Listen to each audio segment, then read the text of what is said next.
APCC అధ్యక్షురాలు షర్మిల గురించి నిజానికి చర్చించాల్సినంత సీను లేదు. కాకపోతే ఆమె డాక్టర్ వైఎస్ రాజశేఖర రెడ్డి గారి కుమార్తె కాబట్టి, అలాగే ప్రస్తుత ముఖ్యమంత్రి జగన్మోహన్ రెడ్డి గారి సోదరి కాబట్టి ఆమె అనేక అనవసరపు అంశాలను లేవనెత్తుతూ తన కుటుంబాన్ని పలుచన చేస్తున్నారు. కాబట్టి మనము ఈ అంశాన్ని చర్చించక తప్పని పరిస్థితి ఆమె సృష్టించారు. ప్రముఖ జర్నలిస్టులందరూ ఆమె గురించి చర్చిస్తున్నారు. ఆమె గురించి, ఆమె ప్రవర్తన గురించి జడ్జిమెంట్ కూడా ఇస్తున్నారు. మనం కూడా కాబట్టి we cannot ignore the events unfolding before the public of Andhra Pradesh and Telugu people. మనం అందుకనే కొంచెం ఆ విషయం గురించి కొంచెం మాట్లాడుకుందాం. నిజానికి షర్మిల గురించి చర్చించే అంశము ఏపీ ప్రజలకు అయినా మనకు లేదు. కానీ రోజు రోజుకి ఆమె స్వరం మారుతున్నది కాబట్టి మనము స్పందించాల్సి వస్తున్నది. కాంగ్రెస్ గురించి ఆమె 9 సంవత్సరాల పాటు తిట్టని తిట్టు లేదు, చేయని విమర్శ లేదు. తన కుటుంబాన్ని, తన తండ్రిని, తన అన్నను ఏ విధంగా కాంగ్రెస్ పార్టీ అప్రతిష్ట పాలు చేయడానికి ప్రయత్నించారో ఆమె ఎప్పుడూ చెబుతూనే ఉన్నారు.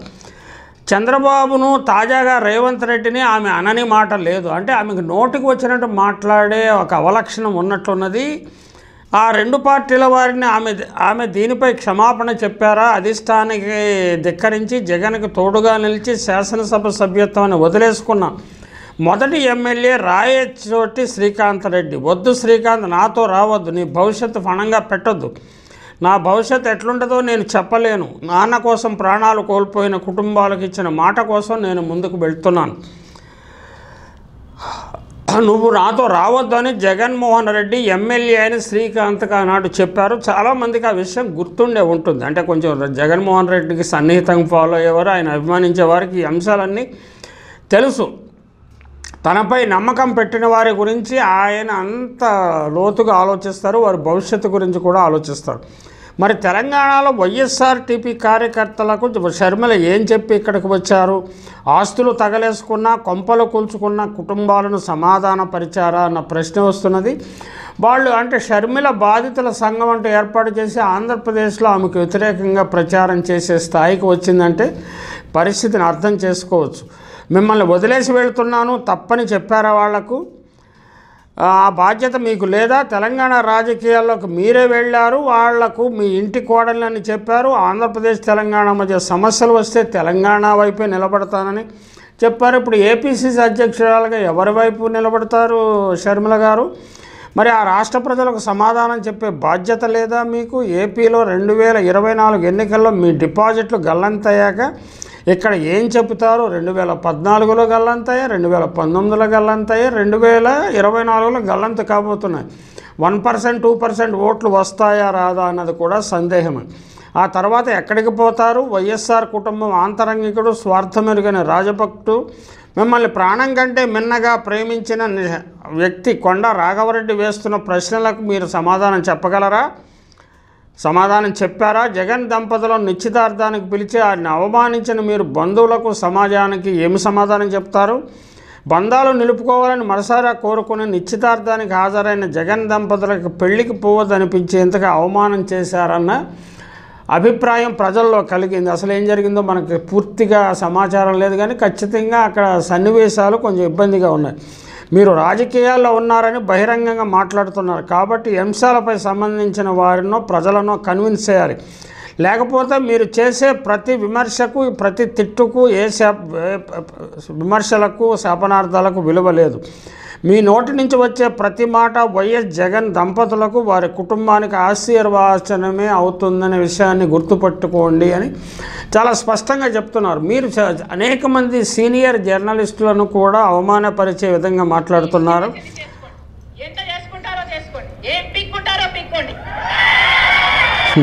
పీకుడు భాష మాట్లాడటానికి మొదలు పెట్టేశారు షర్మిల గారు.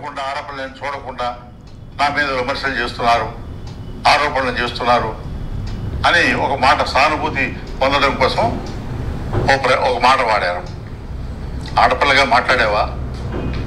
ఆడపిల్లగానే మాట్లాడుతున్నావా?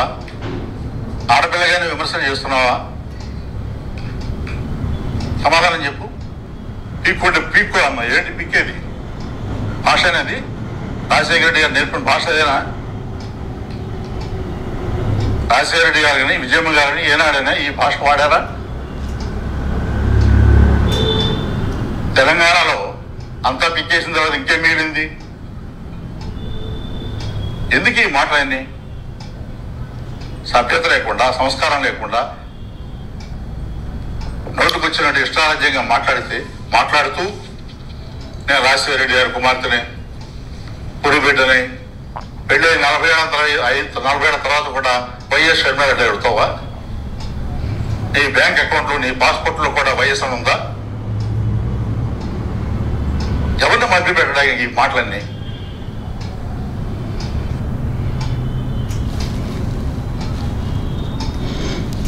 రాజశేఖర్ రెడ్డి గారి పట్ల, జగన్మోహన్ రెడ్డి పట్ల, వైఎస్ కుటుంబం పట్ల ప్రపంచవ్యాప్తంగా అభిమానించేవారు కోట్లాది మంది ఉన్నారు. లక్షలాది మంది కాదండి, కోట్లాది మంది ఉన్నారు.